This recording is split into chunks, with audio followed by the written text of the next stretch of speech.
Hi friends, మనకు TG నుంచి తెలంగాణ నుంచి ఎస్ఐ కానిస్టేబుల్ నోటిఫికేషన్ రిలీజ్ అయిందమ్మా. సో దానికి సంబంధించిన వేకెన్సీస్ అనమాట. టోటల్ వేకెన్సీ వచ్చేసి మనకి 7,437. సో అందులో మనకు ఎస్ఐ వేకెన్సీస్ ఉన్నాయి, కానిస్టేబుల్ వేకెన్సీస్ ఉన్నాయి. ఎస్ఐలో సివిల్ ఎస్ఐ 148 ఉన్నాయి అండ్ ఏఆర్ఎస్ఐ 14 ఉన్నాయమ్మా.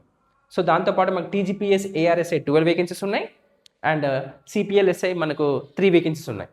Next finger print bureau SI 23 vacancies ఉన్నాయి అనమాట. ఇవి టోటల్గా మనకి SI vacancies. Next constable vacancy వచ్చేసరికి సివిల్ వచ్చేసి 3,697 వేకెన్సీస్ ఉన్నాయి. నెక్స్ట్ ఏఆర్ వచ్చేసి 1,052 వేకెన్సీస్ ఉన్నాయి. అదేవిధంగా మనకి సిపిఎల్ కానిస్టేబుల్ 24 ఉన్నాయి.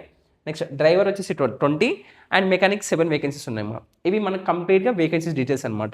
నెక్స్ట్ ఏజ్ వచ్చేసరికి మినిమం 18 ఇయర్స్ ఉండాలి కానిస్టేబుల్ అభ్యర్థులకి, మ్యాక్సిమం 22 ఇయర్స్ ఉండాలి. అయితే 87 జీవో ప్రకారం వాళ్ళకి +5 ఇయర్స్ ఏజ్ రిలాక్సేషన్ ఇచ్చాడు. దాంతోపాటు ఎస్సీ, ఎస్టీ, ఓబీసీ, ఈడబ్ల్యూఎస్ వాళ్ళకి +5 ఇయర్స్ ఇచ్చారు. మొత్తం 32 ఇయర్స్ వరకు వాళ్ళు అప్లై చేసుకోవచ్చు. అయితే ఓసీ వాళ్ళు మాత్రం 27 వాళ్ళ మ్యాక్సిమం ఏజ్ అనమాట. నెక్స్ట్ కమింగ్ టు ఎస్ఐ వాళ్ళకి మినిమం 18 ఇయర్స్ ఉండాలి, మ్యాక్సిమం 25 ఇయర్స్ ఉండాలి. దాంతోపాటు +10 ఇయర్స్ సేమ్ 87 జీవో ప్రకారం +5 ఇయర్స్. దాంతోపాటు ఎస్సీ, ఎస్టీ, ఓబీసీ, ఈడబ్ల్యూఎస్ అభ్యర్థులకు మళ్ళీ +5 ఇయర్స్ ఇచ్చారు. కాబట్టి వాళ్ళు 35 ఇయర్స్ వరకు రాసుకోవచ్చు అనమాట. అయితే ఓసీ వాళ్ళు మాత్రం ఓన్లీ 30 ఇయర్స్ వాళ్ళ మ్యాక్సిమం ఏజ్. 30 ఇయర్స్ లోపు అభ్యర్థులు ఓసీ వాళ్ళు రాసుకోవచ్చు అనమాట, ఎగ్జామ్ అప్లై చేసుకోవచ్చు. నెక్స్ట్ ఇక్కడ కట్ ఆఫ్ డేట్ వచ్చేసి మనకు జూలై 1, 2026 కల్లా వాళ్ళు 18 ఇయర్స్ కంప్లీట్ అయితే దెన్ వాళ్ళు అప్లై చేసుకోవచ్చు అనమాట.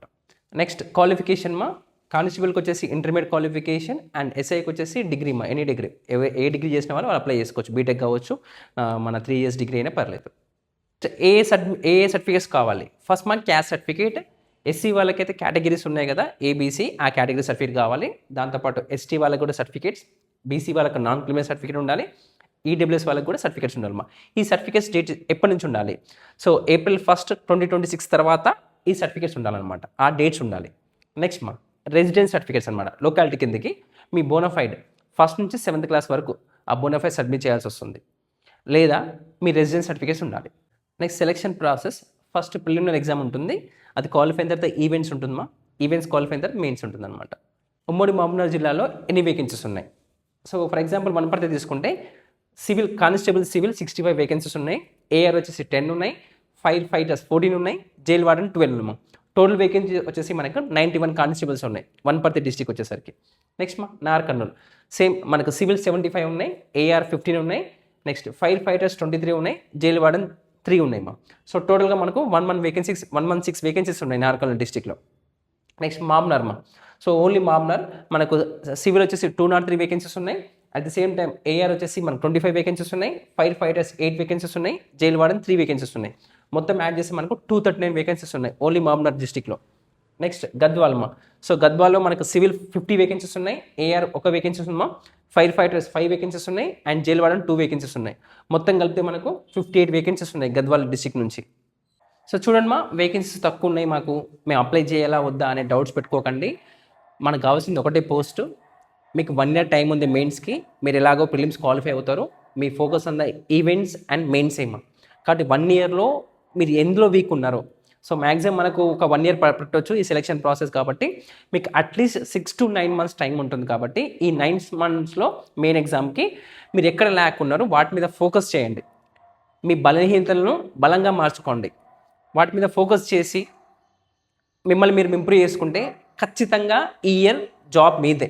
ఈ నోటిఫికేషన్లో వేకెన్సీ గురించి పట్టించుకోకండి. వేకెన్సీస్ తక్కువ ఉంటే చాలామంది అప్లై చేయరు, అదే మీకు ప్లస్ పాయింట్ అవుతుంది. వేకెన్సీస్ ఎక్కువ ఉంటే అందరు అప్లై చేస్తారు. ఓకేనా? So main important point competition ఎవరితో? మీతోనే మీ కాంపిటీషన్, పక్క వాళ్ళతో కాదు. నిన్నటి కన్నా ఈరోజు మీరు ఇంప్రూవ్ అవుతుండండి. డైలీ మిమ్మల్ని మీరు ఇంప్రూవ్ చేసుకుంటూ వెళ్ళండి. ఖచ్చితంగా మీ భవిష్యత్తు మారుతుంది.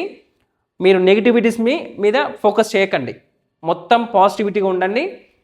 ఈవెన్ దో వేకెన్సీస్ తక్కువ ఉన్నా కానీ మీ ఫోకస్ మొత్తం మీ ఎగ్జామ్ ప్రిపరేషన్ పైన ఉండాలి. మీకు ఎవరైతే నెగిటివ్ ఎన్విరాన్మెంట్ ఉంటుందో వాటికి దూరంగా ఉండి ప్రిపరేషన్ స్టార్ట్ చేయండి. ప్రిపరేషన్ స్టార్ట్ చేసిన వాళ్ళు కంటిన్యూ చేయండి. ఖచ్చితంగా మీ లైఫ్ అనేది మారుతుంది.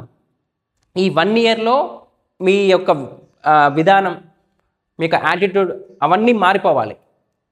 ఖచ్చితంగా ఈసారి మీరు జాబ్ కొట్టే అవకాశాలు ఎక్కువ ఉన్నాయి, వాటి మీద ఫోకస్ చేయండి. All the best.